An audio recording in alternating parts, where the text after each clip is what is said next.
Hello guys, this is Saurav and welcome to my YouTube channel. Today we shall be doing the part 2 of chapter 1 of unit 5 of your class 11 NCERT Legal Studies book. The unit's name is Family Laws and this chapter's name is Institutional Framework, Marriage and Divorce. We have already completed the part 1 of this particular chapter जिसके अंदर हमने basic religious laws और personal laws और इन सब चीज़ों के बारे में बात कर ली थी. आज हम मेनली दो चीज़ों के बारे में डिस्कस करेंगे. एक तो है इंस्टीट्यूशन ऑफ मैरिज और दूसरा है डाइवोर्स. ठीक है, इन दोनों चीज़ों के बारे में आज हम डिस्कस करेंगे. ये वाला जो आपका चैप्टर है यूनिट 5 का जो चैप्टर 1 है ये आज कंप्लीट हो जाएगा. इसके बाद में जो सेकंड चैप्टर है वो थोड़ा सा लेंथी चैप्टर है, वो 2 पार्ट्स के अंदर होगा और उसके बाद में बाकी के जो आपके लास्ट के 3 चैप्टर बच रहे हैं आपकी पूरी बुक के वो हम 1 शॉट के अंदर कंप्लीट कर लेंगे. ठीक है, these lectures are being presented by me. I am Saurabh Raj Biwal. I am a graduate of National University Jodhpur and a lawyer by training. Now moving forward with the contents that we covered in part 1. तो part 1 के अंदर हम ये सारे के सारे topics already कर चुके हैं. ठीक है, I am not reading out all the topics. If you want to screenshot you can do that. ठीक है, हम ये सारे के सारे टॉपिक्स कर चुके हैं. तो बेसिकली हम फैमिली कोर्ट्स के बारे में बात कर रहे थे. लॉयर्स और काउंसलर्स का जो रोल है फैमिली कोर्ट्स के अंदर उसके बारे में हमने पार्ट 1 के अंदर डिस्कस किया था. आज के जो टॉपिक्स है वो थोड़े से ज़्यादा है as compare to the part 1. ठीक है, तो we will start with marriage as a social and legal institution. ठीक है, तो मैरिज एक सोशल इंस्टीट्यूशन भी है और उसके अलावा बहुत सारे लीगल राइट्स भी एक मैरिज के साथ आते हैं. तो इसके बारे में हम बात करेंगे. Then we will discuss the conjugal rights and restitution of conjugal rights. तो conjugal rights are basically the rights with comes with marriage. ठीक है, तो राइट ऑफ कंपेनियनशिप या फिर साथ में रहना, कोहैबिटेशन जिसे हम कहते हैं, या फिर आप सेक्सुअल इंटरकोर्स या फिर फिजिकल इंटीमेसीज भी आप कहीं ना कहीं कह सकते हो. ठीक है, these all are the rights which comes with a marriage. ठीक है, दैट वी विल डिस्कस. उसके बाद में marriage and legal consequences, monogamy and polygamy. ठीक है, मोनोगेमी बोले तो एक शादी करना, पॉलीगेमी बोले तो एक से ज़्यादा शादियां करना. उसके बाद में एंडोगेमी, एक्सोगेमी, अपनी कास्ट के अंदर शादी करना, अपनी ट्राइब के अंदर शादी करना या उसके बाहर, ये सारी की सारी चीज़ें. Then marriage laws across religions. तो आपको पता है इंडिया के अंदर फैमिली लॉज के टर्म्स में अलग अलग लॉज वगैरह फॉलो किए जाते हैं, तो वो हम डिस्कस करेंगे. Then condition for a valid marriage, religious ceremonies, mental age and capacity for marriage. अलग अलग रिलीजन के अंदर अलग अलग लॉज के हिसाब से ये अलग अलग है. ठीक है, बहुत ज़्यादा कंफ्यूजिंग सा सिनेरियो है, तभी हमारी गवर्नमेंट यूनिफॉर्म सिविल कोड लाना चाहती है. तो ये सारी चीजें हम डिस्कस करेंगे. Then prohibited relationship in marriage, void voidable marriages. ठीक है, void voidable marriages under Hindu law, marriage under Muslim law, फिर क्रिश्चियन और पारसी लॉ के अंडर हम मैरिज को डिस्कस करेंगे. यहाँ पे मैरिज वाला कॉन्सेप्ट कंप्लीट हो जाएगा. ठीक है, उसके बाद में हम डाइवोर्स से रिलेटेड ग्राउंड्स, थ्योरीज, ठीक है, अलग अलग चीजें, मेंटेनेंस, इनहेरिटेंस, ये सारी के सारे टॉपिक्स डिस्कस करेंगे. ठीक है, so these are going to be the topics of this particular lecture. If you want to screenshot you can do that. Now moving forward with the first topic, that is marriage as a social and legal institution. ठीक है, तो marriage is both a social and a legal union between man and a woman through which kinship is created. ठीक है, तो ये एक social और legal union है between a man and a woman और इसके through kinship create होती है. kinship is basically a family. ठीक है, kinship refers to social relationship formed by blood, marriage or adoption. उसके बाद में marriage is social because spouses are entitled to companionship, affection, cohabitation and mutual support etcetera. तो marriage को एक legal institution के साथ साथ सोशल इंस्टीट्यूशन क्यों कहा जाता है? बिकॉज यहाँ पे राइट ऑफ कंपेनियनशिप मिलता है, राइट ऑफ अफेक्शन होता है, राइट ऑफ कोहैबिटेशन मतलब साथ में रहने का अधिकार, और उसके अलावा mutual support from each other. ठीक है, तो ऐसे तो देखो आप लोगों की काफी लोगों के साथ दोस्ती भी होती है. ठीक है, you basically be friend certain persons, आपके बेस्ट फ्रेंड भी होंगे कोई ना कोई, तो उनके साथ भी आपका टर्म है, आपका जो बॉन्ड है वो बहुत अच्छा है. इन फ्यूचर ऐसा हो सकता है आपका जो बेस्ट फ्रेंड है, भले ही कोई लड़का हो लड़की हो, उनके साथ जो आपका रिश्ता है, उनके साथ जो आपके मतलब एक तरीके से व्यवहार कह दो या फिर टर्म्स कह दो, वो थ्रू आउट द लाइफ बहुत अच्छे चले. ठीक है, बट जिस इंसान से आपकी शादी होगी उससे आप उतने ज्यादा कंफर्टेबल नहीं हो जितने अपने बेस्ट फ्रेंड के साथ हो. ठीक है, बट आपको अपने बेस्ट फ्रेंड के साथ ये सारे के सारे राइट्स तो नहीं मिल सकते because it is not a social, it is kind of social relationship but it does not come with these legal rights. ठीक है, तो marriage is a social as well as a legal relationship. ठीक है, इसके अंदर ये दोनों चीजें इन्वॉल्व होती है, right of companion companionship, affection, cohabitation, mutual support, ठीक है। These mutual rights are known as conjugal rights. तो जो भी ये म्यूचुअल राइट्स मिलते हैं ना, ऐसी बात नहीं है सिर्फ एक स्पाउस को ये राइट्स मिलते हैं, दोनों स्पाउस के पास ये राइट्स होते हैं, म्यूचुअल राइट्स है, इनको हम कॉन्जुगल राइट्स कहते हैं, ठीक है। उसके बाद में marriage is also legal institution because it gives spouses the status of husband and wife. इसको हम लीगल यूनियन क्यों कहते हैं?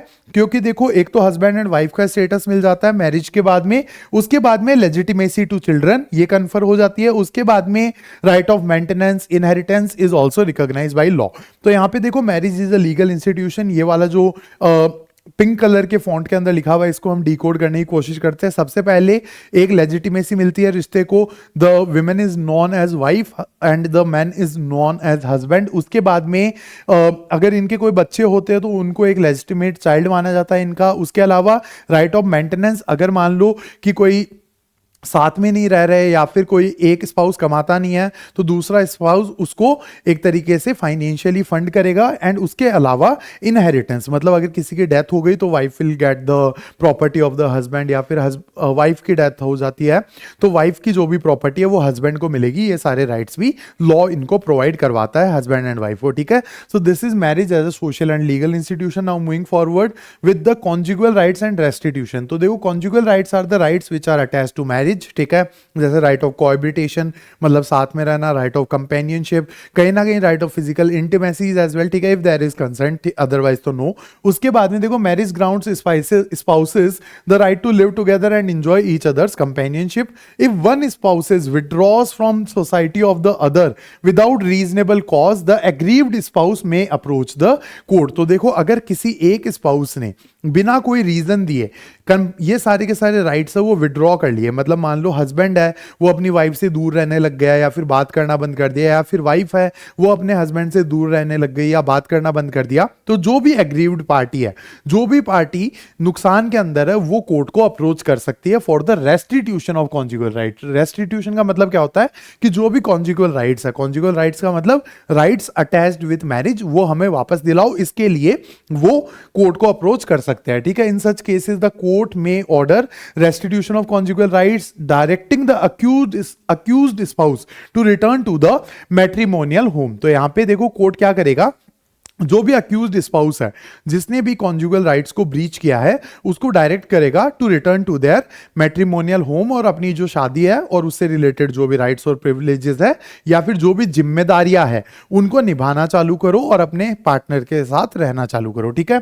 उसके बाद में reasonable cause means justification that is fair and rational, ठीक है। अब रीजनेबल कॉज का मतलब क्या होता है, जैसे अगर मान लो कोई जस्टिफाइड कॉज की वजह से अगर कोई स्पाउस गया तो कोर्ट ऐसा ऑर्डर नहीं करेगा।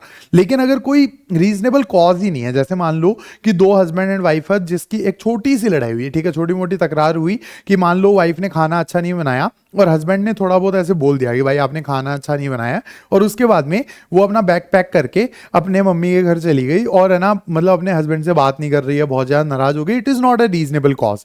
लेकिन वहीं अगर डोमेस्टिक वायलेंस हो रहा है या फिर डॉवरी के लिए, मतलब दहेज के लिए बहुत ज्यादा परेशान किया जा रहा है, then she goes to her mother's home, तब ये रीजनेबल कॉज है। लेकिन अगर छोटी मोटी कोई लड़ाई हो जाती है, जो होती रहती है स्पाउसेस के बीच में, नॉर्मल सी लड़ाइयाँ होती रहती है, ठीक है, शायद आपने भी देखा होगा अपने आसपास कोई भैया भाभी मम्मी पापा, नॉर्मली छोटी मोटी लड़ाइयाँ होती रहती है, they are not reasonable causes. But अगर कोई बहुत सिग्निफिकेंट कॉज है जैसे डोमेस्टिक वायलेंस और इस तरीके का, अगर इस तरीके का सीन होता है तो रेस्टिट्यूशन ऑफ कॉन्जुगल राइट्स का ऑर्डर कोर्ट नहीं देगा, ठीक है। The remedy aims to preserve the marital bond and restoring cohabitation rather than dissolving the marriage. तो देखो, मेनली फैमिली लॉज के अंदर जो रेमेडीज है वो इस तरीके से दी जाती है कि जो मैरिज है, जो इंस्टीट्यूशन ऑफ मैरिज है, जो सोशल और लीगल इंस्टीट्यूशन है, वो टूटे ना, ठीक है। कोर्ट का ज्यादातर यही कोशिश रहता है कि शादी टूटे नहीं, वो कंटिन्यू अगर हो सके तो उसको कंटिन्यू किया जाए, ठीक है।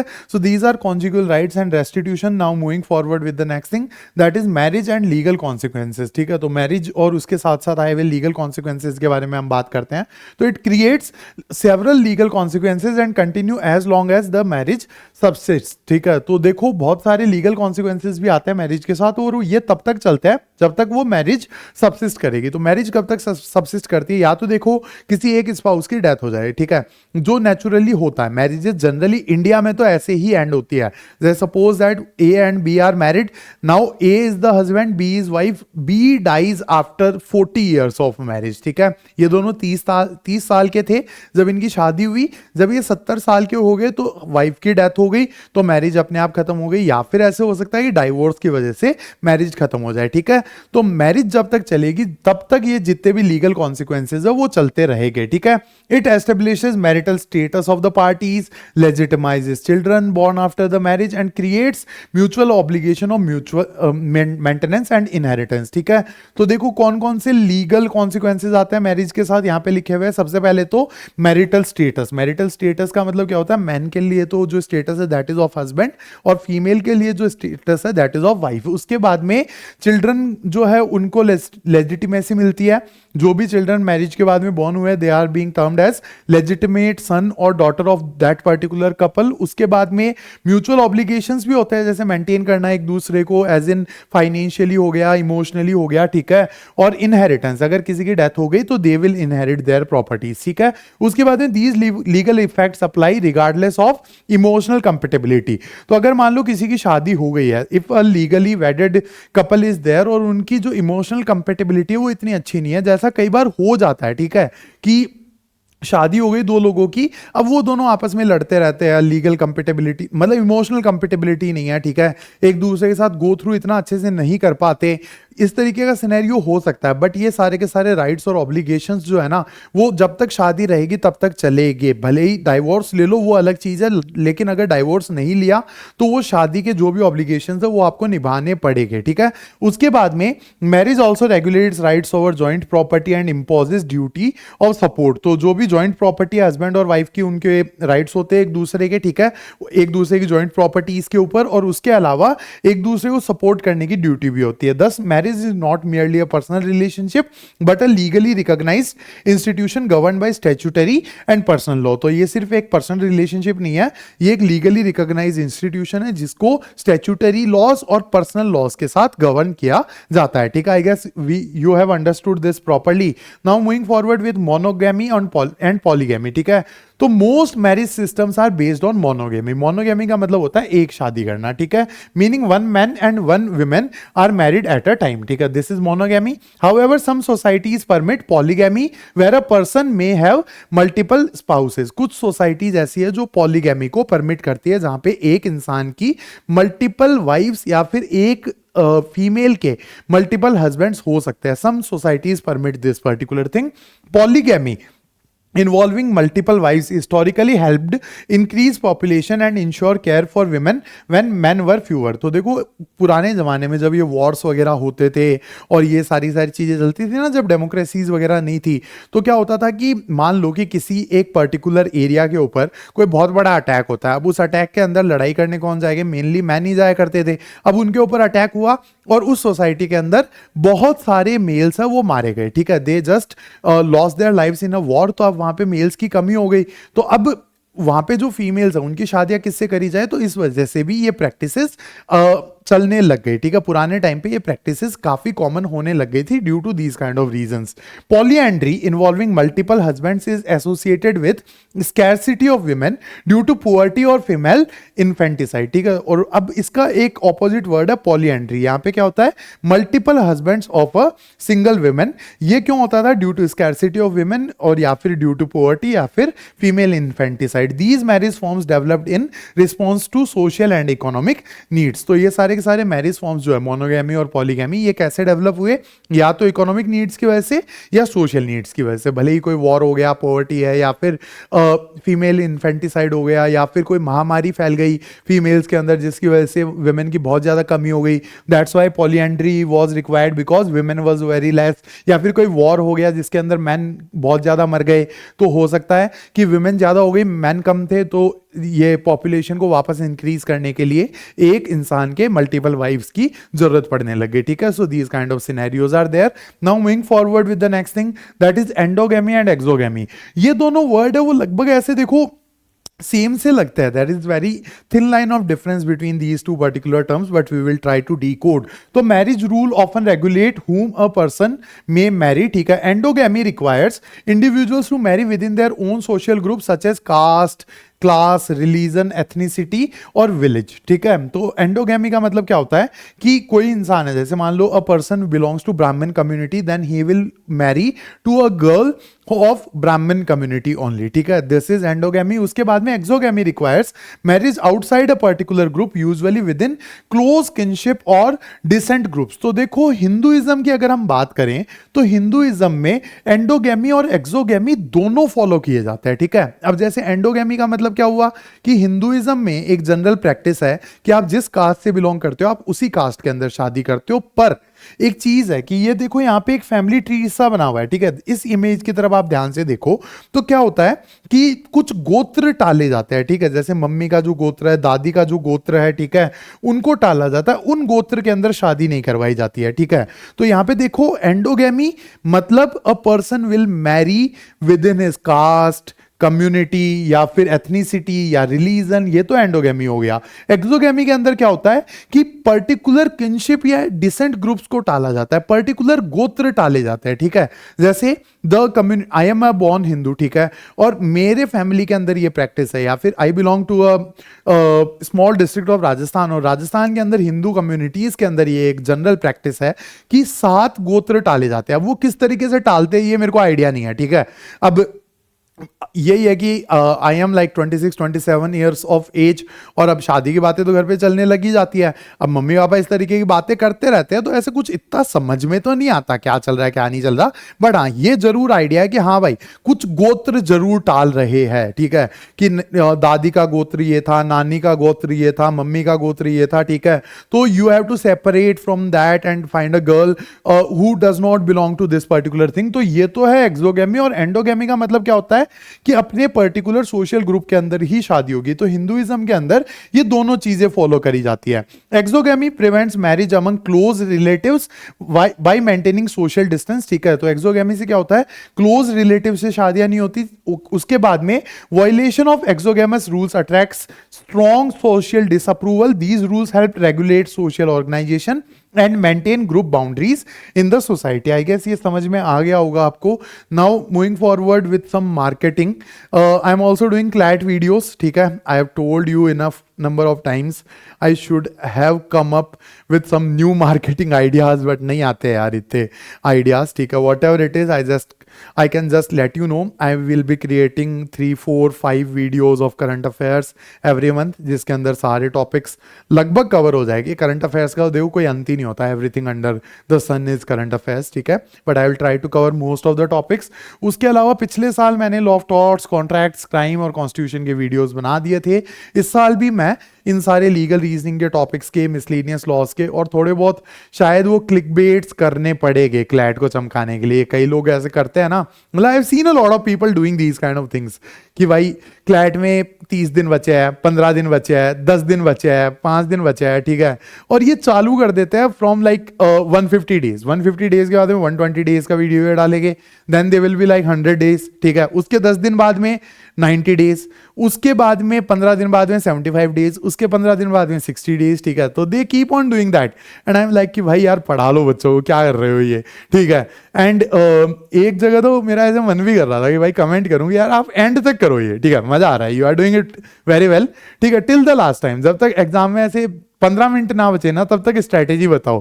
तो I don't do these kind of clickbait. शायद इस वजह से क्लैट वाले वीडियोस मासेस तक पहुंच नहीं पा रहे. तो I just need your help. ठीक है. अब ये तो मैं नहीं कर पाऊंगा भाई, कभी नहीं कर पाऊंगा कि भाई ये स्ट्रैटेजी है, ये स्ट्रैटेजी भाई. मतलब यार अब मैं हर 10 दिन में बच्चों को नई स्ट्रैटेजी बता दूंगा और वो मेरे को लगातार फॉलो कर रहा है, तो क्या फायदा है भाई, वो बच्चा ही डिस्ट्रैक्ट होगा. ठीक है. I can not do that. I can just make quality videos, I can make you learn. ठीक है. And I request you guys to go through my CLAT videos as well if you are preparing for this examination. Now next topic, marriage laws across religions. तो देखो अलग अलग religion के अलग अलग marriage laws है. जैसे मुस्लिम लॉज है वो कोडिफाइड नहीं है, हिंदू, क्रिश्चियन, पारसी लॉज है वो कोडिफाइड है. सिखिज्म, बुद्धिज्म, जैनिज्म, ये सारे के सारे जो है वो कहीं ना कहीं हिंदुइज्म के अंडर ही आते हैं as per the Hindu marriage act. ठीक है.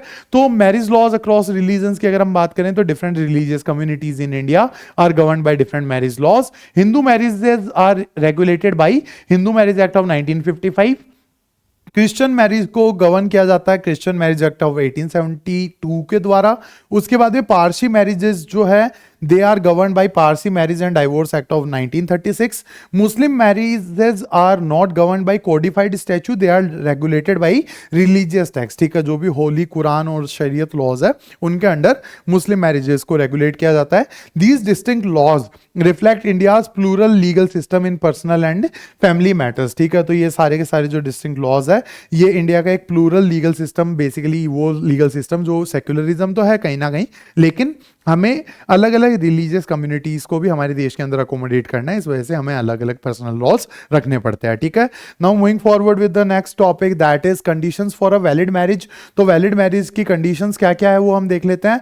तो it requires fulfilment of certain conditions prescribed by personal laws. तो अब देखो जो मैरिजेस है वो पर्सनल लॉज के हिसाब से चल रही है, तो जो पर्टिकुलर रिलीजन, पर्सनल लॉज बोले तो रिलीजियस लॉज, ठीक है, तो जो रिलीजन जो कंडीशन मांग रहा है अगर वो फुलफिल हो गई तो वो एक वैलिड मैरिज मानी जाएगी। ठीक है, these conditions differ across religions. Generally monogamy is compulsory for Hindus, Christians and Parsis. ठीक है, तो हिंदू, क्रिश्चियन और पारसीज में मोनोगैमी कंपलसरी है, मतलब ये लोग सिर्फ एक ही शादी कर सकते हैं, भले ही मैन हो या विमेन हो, they can only marry once. ठीक है, अगर डाइवोर्स हो जाए या फिर किसी के स्पाउस की डेथ हो जाए then they can marry again, but जब तक एक शादी चल रही है तब तक मोनोगैमी रहेगा। मोनोगैमी मतलब सिर्फ एक शादी। ठीक है, Muslim man are permitted polygamy, Muslim man 4 शादी कर सकते हैं। Religious ceremonies are mandatory in some communities while others recognise marriage through offer and acceptance. ठीक है, तो कुछ ऐसी कम्युनिटीज है लाइक हिंदूज के अंदर वो एक सप्तपदी होता है, 7 फेरे वगैरह और कन्यादान वगैरह, ये कुछ चीजें हैं जो फॉलो करनी पड़ती है तभी एक वैलिड मैरिज होती है। जबकि मुस्लिम लॉज जो है वो ऑफर और एक्सेप्टेंस के हिसाब से चलते हैं कि मतलब आपको ये निकाह कबूल है एंड दे आर लाइक कबूल है कबूल है कबूल है, then it is done and dusted, वो शादी हो जाती है। तो इस तरीके से ये चलता है। उसके बाद में marriageable age, mental capacity, absence of prohibited relationship are essential conditions common across most personal laws governing marriage। ठीक है, तो ये सारी की सारी चीजें जो है वो कॉमन है लगभग हर पर्सनल लॉज के अंदर। पहली चीज है मैरिजेबल एज। ठीक है, कि एज क्या होनी चाहिए। जनरली देखो फिलहाल तो सरकार ने ऐसा रूल बनाने की कोशिश करी है कि लड़के और लड़के दोनों की एज जो है वो 21 होनी चाहिए, लेकिन देखो वो अलग अलग लॉज के अंदर अलग अलग है क्योंकि पर्सनल लॉज चलते हैं। उसके अलावा mental capacity, if a person is of mental incapacity then he और शी कैन नॉट मैरी। उसके अलावा कुछ प्रोहिबिटेड रिलेशनशिप होती है जिसके अंदर शादी नहीं करी जा सकती, जैसे 2 सिबलिंग्स, सगे भाई बहन की शादी नहीं हो सकती। ठीक है, इस तरीके की कुछ प्रोहिबिटेड रिलेशनशिप्स भी होती है जो कॉमन है लगभग सब पर्सनल लॉज के अंदर। ठीक है, now moving forward with the next thing that is religious ceremonies and marriage. तो रिलीजियस सेरेमनीज का क्या रोल रहता है मैरिजेस के अंदर। तो Hindu marriages require performance of customary rights. जो कस्टमरी राइट्स बेसिकली वो प्रथाएं जो सदियों से चली आ रही है। ठीक है, specially saptapadi before a sacred fire. Saptapadi का मतलब क्या होता है, 7 फेरे।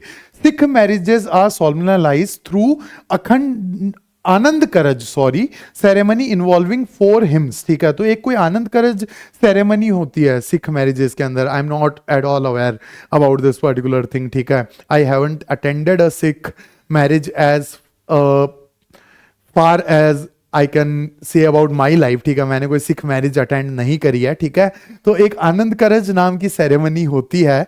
वैसे there is a catch point, मैं इतना अटका था ना सिख मैरिजेस के ऊपर, इसके ऊपर एक कैच पॉइंट है, शायद कभी बताऊंगा मैं आपको। ठीक है, तो सिख मैरिजेस आर सोलमनाइज्ड थ्रू आनंद करज सेरेमनी जिसके अंदर 4 हिम्स, कोई 4 श्लोक वगैरह ये पढ़े जाते हैं।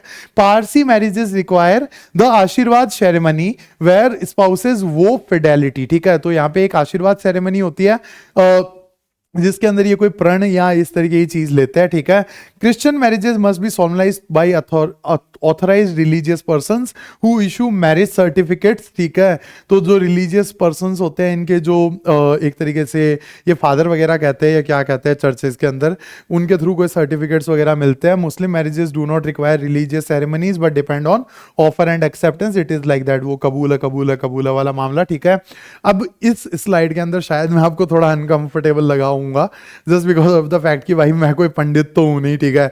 और पंडित भी होता तो शायद भाई एक रिलीजन का होता, कोई अब इतने 20 रिलीजन का पंडित तो होता नहीं। हिंदू लिखा हुआ, सिख लिखा हुआ, पारसी, क्रिश्चियन, मुस्लिम, ठीक है।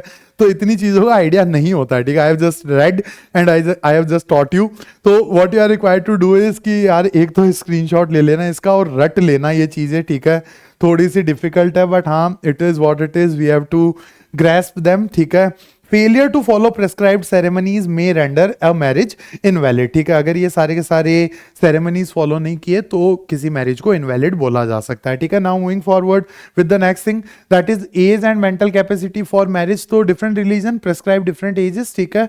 जैसा चल रहा हुआ आ रहा था अभी तक, Hindu, Christian and Parsi laws require girls to be at least 18 years and boys be 21। तो हिंदू, क्रिश्चियन और पारसी लॉज के हिसाब से लड़कियों की एज एटलीस्ट 18 होनी चाहिए और बॉयज की जो एज है वो 21 होनी चाहिए, ठीक है। Muslim law links marriage to capacity to puberty generally around 15 years. तो मुस्लिम लॉज के अंदर ये लिखा हुआ है कि जब कोई एक गर्ल प्यूबर्टी की एज को हिट कर जाती है, जो जनरली 15 ईयर्स होता है, मेंस्ट्रुअल साइकिल जब स्टार्ट हो जाता है, ठीक है, then they can marry. All personal laws require parties to be of sound mind and at the time of marriage, ठीक है। तो शादी के समय साउंड माइंड होना चाहिए, मतलब पागल वागल नहीं होने चाहिए। Sound mind means the ability to understand the nature of marriage and responsibility it creates. Unsoundness of mind may invalidate और एनुल द मैरिज, ठीक है। तो अगर मान लो ये बाद में पता चला कि अनसाउंडनेस ऑफ माइंड का कॉन्सेप्ट था या फिर कोई इंसान ऐसा था शादी के अंदर जो अनसाउंड माइंड का था, तो जो मैरिज है वो वॉइड हो जाएगी या फिर एकदम जीरो हो जाएगी, ठीक है। Now moving forward with prohibited relationships in marriage. तो देखो अलग अलग रिलीजन में अलग अलग है, ठीक है। तो प्रोहिबिटेड रिलेशनशिप्स की बात करें तो marriage is prohibited persons who are closely related by blood और मैरिज, ठीक है। तो जो इंसान क्लोजली रिलेटेड होते हैं ना एक दूसरे से ब्लड से, जैसे टू सिबलिंग्स, सगे भाई बहन, दे कैन नॉट मैरी, ठीक है। उसके बाद में these prohibitions are known as restrictions based on consanguinity and affinity, ठीक है। तो वही कॉन्सेंग्विनिटी ये जो भी है, bars marriage between blood relative such as siblings, ठीक है। Affinity bars marriage between relations formed through marriage. These prohibitions exist across all religions to prevent incestuous relationships and maintain social morality. आपने एक वो तूतन खामून नाम का एक राजा हुआ करता था इजिप्ट के अंदर, ठीक है, किंग TUT नाम से एक रूलर हुआ करता था जिसकी काफी कम एज के अंदर डेथ हो गई थी। उसका टूम ढूंढा गया था, ठीक है, अभी 50 साल पहले ही उसका जो टॉम्ब है वो खोजा गया था, ठीक है। And it was found like lot of gold and all these things was there. He was the king of Egypt who was buried in some pyramid. He died at a very young age. He was facing a lot of difficulties right from his childhood. ये पता चला historical account से, just because of the fact because he was born through 2 siblings, ठीक है। वो 2 siblings के through born हुआ था, इस वजह से उसके अंदर बहुत ज्यादा दिक्कतें थी, उसके हेल्थ के अंदर बहुत ज्यादा दिक्कतें आती थी। इस वजह से रिलीजियस लॉज जो है वो इन चीजों को मना करते हैं, ठीक है। Any marriage violating prohibited degrees is treated as invalid और void under relevant personal laws. तो कोई भी मैरिज अगर इन प्रोहिबिटेड डिग्रीज को वायलेट करती है तो उसे वॉइड मैरिज कहा जाता है, ठीक है। Now discussing about void and voidable marriages. तो when mandatory marriage conditions are violated the marriages may be void और वॉइडेबल, ठीक है। तो जो भी मैंडेटरी कंडीशंस है वो अगर वायलेट हुई है तो मैरिज या तो वॉइड हो जाएगी, वॉइड का मतलब तो है जीरो, और वॉइडेबल मतलब जो एग्रीव्ड पार्टी है, जो डिसएडवांटेजेस पार्टी है, वो कोर्ट के अंदर जाके उसे जीरो करवा सकते हैं, उसे वॉइड करवा सकते हैं, ठीक है। उसके बाद में void marriage has no legal existence from the beginning. Voidable marriage is valid unless annulled by a court, ठीक है। तो यहां पे देखो कि कोई चाइल्ड मैरिज होती है, ठीक है। Suppose that some child marriage takes place, 21 साल का लड़का और 16 साल की लड़की, ठीक है। 16 years is the age of the girl, ठीक है, and the boy's age is 21। तो देखो बॉय की तो लीगल एज है शादी करने की, लेकिन लड़की की नहीं है। अब देखो ये लड़की जो है वो डिसएडवांटेजियस पार्टी है। If she goes to a court of law and ask the court to basically annul that particular marriage, तो ये देखो वॉइड हो जाएगी। लेकिन अगर मान लो 40 साल बीत चुके हैं, ठीक है, 40 years has been pass by, now this boy is 61 and this girl is 56. Now this girl goes to the court and says कि मेरी तो चाइल्ड मैरिज हुई थी, ठीक है. Now she is 56, 40 साल हो चुके हैं शादी को. अब देखो, अगर कोर्ट पे टाइम पे नहीं जाओगे तो भाई काम नहीं होगा, लेकिन अगर ये 16 साल की उम्र में या 17 साल 18 साल की उम्र में भी पहुंच जाए कि मेरी चाइल्ड मैरिज हुई थी, तो कोर्ट जो है उस वॉइडेबल मैरिज को वॉइड मैरिज के अंदर कन्वर्ट कर देगा, ठीक है. Only the aggrieved party can seek annulment of marriage. उसके बाद में distinction depends on the nature of the violated condition. Court may declare marriage void और annul voidable marriages by issuing a decree of nullity under applicable personal laws, ठीक है. तो जो भी conditions है उसके हिसाब से, पर्सनल लॉज के हिसाब से जो भी कंडीशन है जो वायलेट हुई है उसके हिसाब से कोर्ट उस मैरिज को वॉइड कर सकता है, वॉइडेबल मैरिज को भी वॉइड कर सकता है. और वॉइड मैरिज तो शुरुआत से ही जीरो होती है, ठीक है. Now moving forward with the void and voidable marriages under Hindu law. तो हिंदू लॉ के अंदर Hindu marriage act 1955 distinguishes between void and voidable marriages, ठीक है. Marriages within sapinda relationship, prohibited relationship during the subsistence of earlier marriage are void, ठीक है. तो यहां पे देखो, एक तो सपिंदा रिलेशनशिप, वो जो गोत्र वगैरह टाले जाते हैं ना, जो मैं थोड़ी देर पहले आपको बता रहा था, एक तो वो वाली मैरिजेस, ठीक है. कुछ प्रोहिबिटेड रिलेशनशिप होती है. उसके अलावा अगर मान लो पुरानी मैरिज जब तक खत्म नहीं हुई है और उस दौरान किसी ने दूसरी शादी कर ली, तो जो मैरिजेस है वो वॉइड हो जाती है, ठीक है. वॉइडेबल मैरिज कब अराइज होती है? एक तो इंपॉर्टेंसी, अगर कोई भी एक स्पाउस इंपॉर्टेंट है, मतलब they can not bear a child, ठीक है, मतलब उनके बच्चे नहीं हो सकते. Whether a man can not bear a child और women can not bear a child, then a marriage can be declared as void. उसके बाद में कंसेंट ऑब्टेन्ड बाय फोर्स और फ्रॉड, ठीक है. अब जैसे बोल दिया कि भाई लड़का आईएएस ऑफिसर है, लड़की ने हाँ कर दिया, बाद में पता चला लड़का तो चपरासी है, ठीक है, तो ये तो फ्रॉड हो गया ना. तो यहाँ पे भी मैरिज वॉइडेबल हो जाएगी. Pre marriage pregnancy of the wife और अनसाउंडनेस ऑफ माइंड, ठीक है, ये सारी कंडीशंस है वॉइडेबल मैरिज की, ठीक है. Voidable marriage remain valid until annulled by the court upon petition by the aggrieved spouse. तो यहाँ पे देखो, प्री मैरिज प्रेगनेंसी का केस हम ले लेते हैं, ठीक है. Suppose that two people get married, ठीक है, A and B get married, ठीक है. अब बी लड़की है and she was pregnant when she got married, ठीक है. अब ए को उससे कोई दिक्कत नहीं है, ठीक है, ही इज लाइक कि कोई दिक्कत वाली बात नहीं है, जो भी चाइल्ड होगा I will maintain that child, I will provide legitimacy to that child, ठीक है. इस तरीके की बातें ए कर रहा है. अब यहाँ पे अगर इन दोनों को कोई प्रॉब्लम नहीं है, ए ने कभी कोर्ट को अप्रोच ही नहीं किया, तो ये थी तो वॉइडेबल मैरिज, जिसको वॉइड करवाया जा सकता था. बट ए ने बड़प्पन दिखाया और बोला कि मेरे को कोई प्रॉब्लम नहीं है, ठीक है, I am basically ready to accept this particular child. तो ये कोर्ट ही नहीं गया, तो ये मैरिज जो है वो आगे चल के वैलिड मैरिज के अंदर कन्वर्ट हो जाएगी, ठीक है. Now moving forward with the next thing, that is marriage under Muslim law. तो मुस्लिम लॉ के अंडर वॉइड मैरिज को क्या कहा जाता है? बातिल कहा जाता है, ठीक है. वॉइड मैरिजेस आर कॉल्ड बातिल and are considered non existent from the inception. इनको शुरुआत से ही जीरो माना जाता है, ठीक है.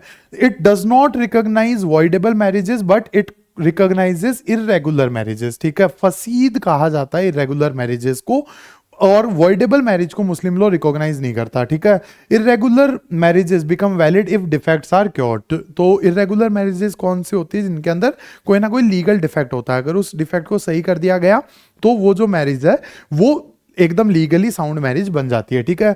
Sunnis recognize irregular marriages but Shias do not, ठीक है, ये चीज आप याद कर लेना. Muslim law prohibits marriage based on polyandry, consanguinity, affinity, fosterage, each of which renders the marriage void. तो यहाँ पे देखो कौन कौन सी मैरिज है जिनको प्रोहिबिट किया जाता है. पहली चीज तो है पॉलीएंड्री, मतलब एक विमेन बहुत सारे मैन के साथ शादी नहीं कर सकती. क्लोज एफिनिटी और फॉस्ट्रेज, और ये कॉन्सिग्यूनिटी का तो मतलब क्या होता है? सिबलिंग शादी नहीं कर सकते. फॉस्ट्रेज का मतलब क्या होता है? जैसे मिल्क मदर या दाई माँ जो होती है ना, उनके बच्चों से शादी नहीं करी जा सकती है, ठीक है. ये सारी की सारी मैरिजेस मुस्लिम लॉ के अंडर वॉइड होती है. Now marriage under Christian and Parsi laws. तो यहाँ पे एक बार देख लेते हैं कि Christian law does not distinguish between void and voidable marriages, ठीक है. क्रिश्चियन लॉ इन दोनों के बीच में कोई डिस्टिंग्विशन नहीं रखता है. Indian divorce act 1869 allows nullity on the grounds of impotency, prohibited relationship, subsisting prior marriage and unsoundness of mind, ठीक है. तो ये नलिटी के ग्राउंड या फिर एक तरीके से डाइवोर्स के ग्राउंड से इंडियन डाइवोर्स एक्ट 1869 है. ये डाइवोर्स के क्या क्या ग्राउंड्स दे रहा है? एक तो इंपॉर्टेंसी है, मतलब बच्चे नहीं हो सकते किसी भी स्पाउस के. उसके अलावा प्रोहिबिटेड रिलेशनशिप, उसके अलावा पहले से कोई शादी हो रखी थी या अनसाउंड माइंड, ठीक है. Parsi law also does not have this distinction of void and voidable marriages, ठीक है.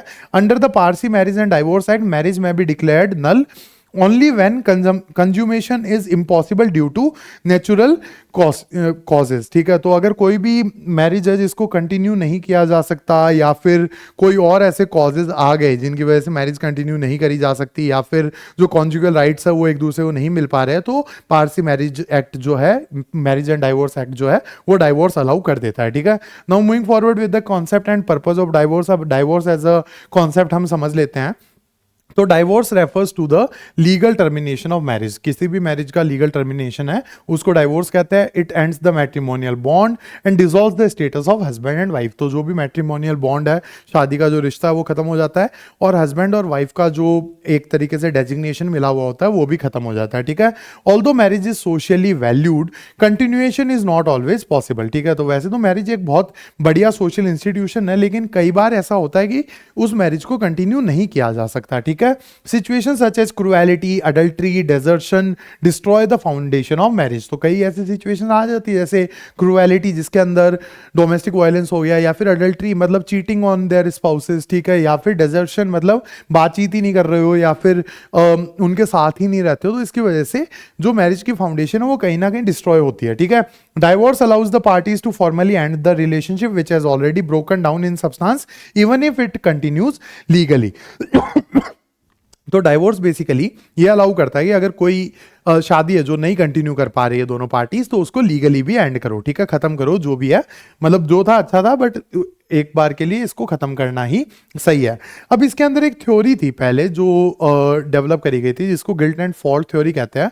तो earliest theory of divorce was based on guilt, where one spouse was considered as innocent and other was guilty of the matrimonial offence. ठीक है, divorce acted as the punishment for the guilty party. तो ऐसे बोला जाता था कि एक party guilty है, दूसरी इनोसेंट है, और जिसने भी गिल्ट कमिट किया है उसके लिए पनिशमेंट है डाइवोर्स। ठीक है, later insanity was included as a ground even though it involve no fault. ठीक है, बाद में इंसैनिटी को भी डाइवोर्स का ग्राउंड बना दिया गया, मतलब अगर कोई पागल हो गया तो डाइवोर्स देना पड़ेगा। ठीक है, लेकिन इंसैनिटी में किसी का कोई गिल्ट थोड़ी होता है। ठीक है, उसके बाद this led to development of fault theory where marriage could be dissolve due to fault whether intentional और not committed by either spouse. ठीक है, तो गिल्ट थ्योरी को चेंज किया गया फॉल्ट थ्योरी से। ठीक है, now moving forward with the next thing that is divorce by mutual consent. अब mutual consent divorce developed due to limitation to the fault theory. तो शुरुआत में तो गिल्ट थ्योरी थी, उसके बाद में फॉल्ट थ्योरी आई। ठीक है, उसके बाद में म्यूचुअल कंसेंट थ्योरी आई। ठीक है, sometimes both spouses are unable to live together without any fault. ठीक है, कई बार ऐसा होता है कि दोनों स्पाउसेज कंटिन्यू नहीं कर सकते मैरिज को। ठीक है, इसमें किसी की भी गलती नहीं हो, ऐसा भी हो सकता है।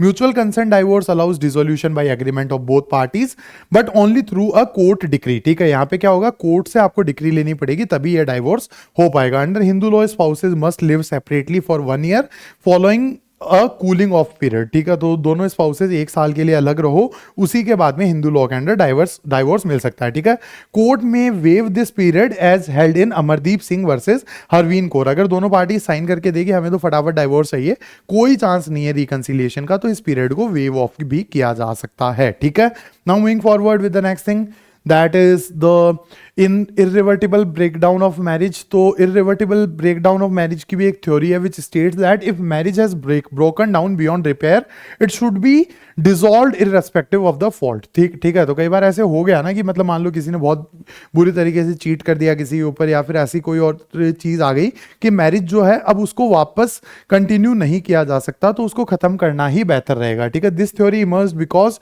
Consent based divorce fails when one party refuses consent. ठीक है, तो कई बार क्या होता है कि दोनों पार्टीज ने अगर साइन नहीं किया तो कंसेंट बेस्ड डाइवोर्स नहीं हो पाता, तो इसलिए ये थ्योरी डेवलप करी गई। ठीक है, court and law commission have supported this approach. Supreme Court in Naveen Kohli versus Neelu Kohli recommended this inclusion. Parliament introduced the marriage laws amendment bill 2010 to incorporate this ground. ठीक है, तो यहां पे क्या है कि देखो दो स्पाउसेज है, दोनों की शादी चल नहीं पा रही, बट मान लो कि एक है वो साइन नहीं कर रहा, हो सकता है प्रॉपर्टी की वजह से, हो सकता है किसी और रीजन की वजह से साइन नहीं कर रहा। ठीक है, कंसेंट नहीं दे रहा, लेकिन रह भी साथ में नहीं रहा, कोई बातचीत नहीं है, तो इसको ब्रेक डाउन करने के लिए, क्योंकि दूसरे के ऊपर क्रुएलिटी हो गई ना कि ना तो उसे छोड़ा जा रहा है ना उसे रखा जा रहा है। ठीक है, तो उस क्रुएलिटी से अगले को बचाने के लिए ये इररिवर्टिबल ब्रेकडाउन ऑफ मैरिज की थ्योरी लाई गई। ठीक है, उसके बाद में grounds for divorce across religion. ठीक है, तो वही again different religion follow different divorce laws, ठीक है। Hindu Parsis and Christians requires court decree for divorce, ठीक है। हिंदू पारसीज और क्रिश्चियंस के अंदर तो कोर्ट की डिक्री या फिर कोर्ट की परमिशन चाहिए। Muslims traditionally allowed unilateral divorce by husband through now the reforms regulate this power, ठीक है। पहले तो क्या होता था कि यूनिलेटरल पावर हुआ करती थी हस्बैंड के पास, सिर्फ हस्बैंड ही डाइवोर्स दे सकते थे। आजकल लॉज आने लग गए हैं, जैसे ये ट्रिपल तलाक वगैरह बैन हुए थे, इस तरीके के काफी रिफॉर्म्स हो रहे हैं। Ground such as adultery, cruelty, desertion, unsoundness of mind are recognise across most laws, ठीक है। तो ग्राउंड्स क्या क्या होते हैं? एक तो अडल्ट्री बोले तो चीटिंग करना अपने स्पाउस के ऊपर, क्रुएलिटी, डोमेस्टिक वायलेंस, डिजर्शन मतलब साथ नहीं रहना, अनसाउंडनेस ऑफ माइंड, ये सारे के सारे लॉज में लगभग सेम है। Muslim women gained divorce rights through dissolution of Muslim marriage act 1939, ठीक है। तो मुस्लिम वुमेन को डाइवोर्स राइट्स इस लॉ के थ्रू मिले थे, ठीक है। Now moving forward, matrimonial rights and obligation. तो marriage creates mutual rights and duties such as conjugal rights, maintenance and inheritance, ठीक है। These rights ensure economic security and social stability within a marriage. तो अगर एक spouse कमा रहा है, दूसरा नहीं कमा रहा, तो उसको जो कमा रहा है उसे सस्टेन करना पड़ेगा अपने स्पाउस को, ठीक है। Court enforce these obligations through various statutes, ठीक है। Matrimonial rights exist during marriage, sometimes continue even after divorce, ठीक है। These obligation reflect the legal responsibilities attach to marriage as a social institution, ठीक है। I guess you must have been aware of this. Now right of maintenance, ठीक है। Right of maintenance बोले तो एक तरीके से दूसरी पार्टी को, जो कम फाइनेंशियली वायबल पार्टी है, उसको सस्टेन करना, ठीक है। Maintenance obligates a husband to support his wife according to his financial capacity, ठीक है। तो ऐसा नहीं है कि मतलब वाइफ को सपोर्ट करना, तो ये एक एब्सोल्यूट राइट है, जो हस्बैंड की कैपेसिटी है उसके हिसाब से सस्टेन करना है, ठीक है। Under Hindu law wife has absolute right of maintenance, ठीक है, but as per the financial capacity of the husband, ठीक है। अब अगर मान लो हस्बैंड की हैसियत नहीं है 10,000 का मोबाइल खरीदने की and she is requiring iPhone 17 pro max, तो ये तो एक तरीके से सस्टेनेबल नहीं है, ये चीज अलाउड नहीं है। बट हाँ, जितना आप अफोर्ड कर सकते हो उस हद तक आपको मेंटेन करना पड़ेगा, ठीक है। Courts consider income, liabilities and conduct of the parties, ठीक है। इनकम कितनी है, लोन्स कितने हैं, कंडक्ट क्या है, ये भी कंसीडर किया जाता है। मेंटेनेंस में be granted during proceedings and after final disposal. तो डाइवोर्स प्रोसीडिंग्स के दौरान मेंटेनेंस ग्रांट किया जा सकता है, डाइवोर्स के बाद में भी ग्रांट किया जा सकता है। Muslim, Christian and Parsi laws also provide maintenance rights, though conditions differ, ठीक है। उसके बाद में राइट ऑफ इनहेरिटेंस। इनहेरिटेंस का मतलब क्या होता है कि इन फ्यूचर प्रॉपर्टीज को कौन इनहेरिट करेगा। तो marriage grant spouses mutual inheritance rights, succession laws differ by religion, ठीक है। जो सक्सेशन है उसके लॉज डिफर करते हैं, बट म्यूचुअल इनहेरिटेंस के राइट्स होते हैं। Under Hindu laws spouses are preferred heirs, ठीक है। हिंदू लॉ के अंडर अगर मान लो हस्बैंड की डेथ हो गई तो उसकी सारी प्रॉपर्टी जनरली किसके पास जाएगी, उसकी वाइफ के पास जाएगी। Muslim law allocates fixed shares to husband wife's and limits testamentary freedom to 1/3 of the property, ठीक है। तो टेस्टिमेंट्री फ्रीडम का मतलब क्या होता है, 1/3 ये किसी को भी दे सकते हैं और शेयर्स जो है वो फिक्स होते हैं, ठीक है। These inheritance rules ensure economic protection of spouses after death and regulate the distribution of property within families according to the personal laws, ठीक है। I guess we are done and dusted. नहीं यार, ये खत्म होने का नाम ही नहीं ले रहा है भगवान। चलो भाई, दो स्लाइड और है। Matrimonial property concepts, some property belong exclusively to the spouses, ठीक है। हिंदू लॉ के अंदर स्त्रीधन होता है, ठीक है, जैसे ये गहने वगैरह, ये सिर्फ वाइफ को बिलोंग करते हैं। Muslim law recognises dower an obligation on the husband payable to the wife, ठीक है। तो डॉवर नाम का एक ऑब्लिगेशन होता है, एक अमाउंट होता है जो पे करना पड़ता है वाइफ को, ठीक है। ये मुस्लिम लॉ रिकॉग्नाइज करता है। These concepts protect women's financial interest with in marriage, ठीक है। Matrimonial property law aims to balance ownership rights and economic security of spouses, ठीक है। तो ये यार मैं तो थक गया भाई ये फालतू चीज़ों से डील करता करता। चलो जो भी है, child marriage and legal reforms. तो पहले तो देखो, चाइल्ड मैरिज है वो बहुत ज़्यादा प्रेवलेंट थी हमारे देश के अंदर, ठीक है। चाइल्ड मैरिज क्या होती है, अगर 18 से कम की लड़की है, 21 से कम का लड़का है, तो उसे चाइल्ड मैरिज माना जाता था, ठीक है। Earlier laws impose minor penalties, तो इस वजह से जो मैरिजेस है, चाइल्ड मैरिजेज है, वो बहुत ज़्यादा हुआ करती थी। बाद में एक लॉ बनाया गया 2006 के अंदर, ठीक है, जिससे चाइल्ड मैरिजेस को वॉइडेबल और स्ट्रिक्टर पेनल्टीज, मतलब पेनल्टीज भी इतनी स्ट्रिक्ट कि अगर कोई तरीके की शादी को अटेंड भी करेगा उसको भी सजा मिलेगी, ठीक है। However child marriages remain legally valid unless annulled. तो देखो यार, रिलीजियस सेरेमनी के हिसाब से शादी तो हो ही गई, तो उसको अन्यूल तो करवाना पड़ता है कोर्ट में जाके, वो वैलिड वॉइडेबल मैरिज होती है, वॉइड मैरिज नहीं होती है, ठीक है। 2021 amendment bill proposes raising the marriageable age of girls to 21 years and overriding customs and personal laws, ठीक है। तो ये बोला गया है 2021 के एक अमेंडमेंट बिल के अंदर कि भाई लड़की और लड़के दोनों की एज 21 करो, ठीक है। We are done and dusted with this particular chapter guys, unit 5 का चैप्टर 1, ठीक है। They are going as very long chapters, ये वाला भी और उसके अलावा जो 4th यूनिट थी जुडिशरी वाली वो भी, आई गेस चाइल्ड राइट्स के बाद में छोटे चैप्टर्स हैं। लेट्स सी व्हाट हैपन्स, जो भी है मिलते हैं अगले लेक्चर के अंदर, सी यू।